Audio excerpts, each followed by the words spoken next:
Assalamualaikum warahmatullahi wabarakatuh.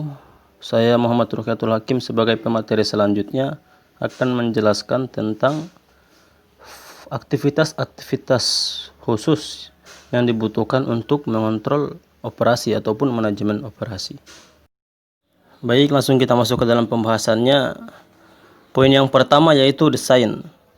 Sebelum merencanakan proses atau merancang produk, manajemen operasi harus bisa menganalisis pasar untuk menguji permintaan pasar. Jika itu memberikan hasil yang menjanjikan, barulah dimulai untuk menargetkan produk atau layanan untuk dikembangkan.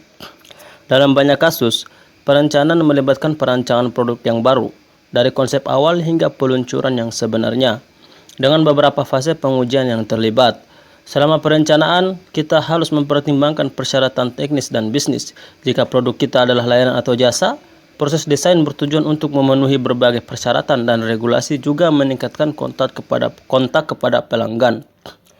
Rencana harus selalu mendukung tujuan bisnis, yaitu fokuslah ketika mempertimbangkan biaya dan menemukan kualitas dan kapasitas yang terbaik, atau menghitung persediaan dan kebutuhan tenaga kerja manusia. Oleh karena itu, penting untuk menetapkan langkah-langkah yang tepat dalam tahap perencanaan desain untuk mengetahui apakah kinerja aktual telah terpenuhi atau ada kebutuhan yang memerlukan penyesuaian.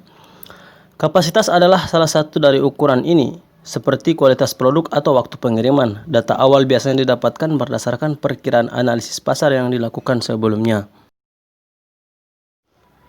Kemudian poin selanjutnya atau poin kedua yaitu manajemen atau organisasi.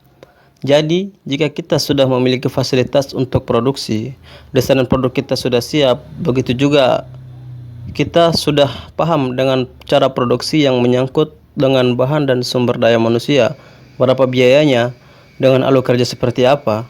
Ini menandakan adalah basis awal yang solid untuk memaksimalkan efisiensi operasi kita.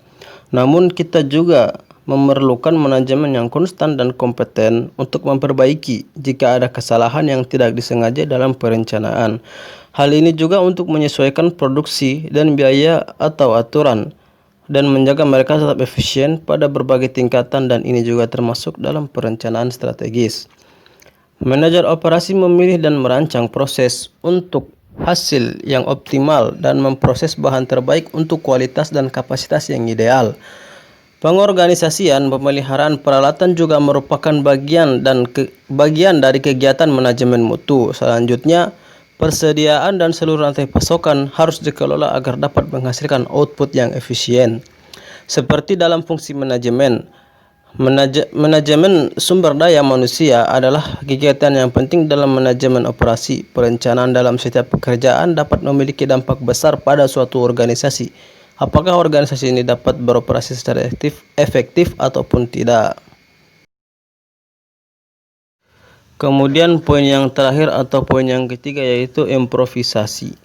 Selalu ada ruang untuk mengimprovisasi ketika masuk ke dalam proses yang sudah lama kita pakai. Kualitas dan kapasitas yang telah dicapai atau sejauh tingkat persediaan dan sumber daya manusia yang bersangkutan.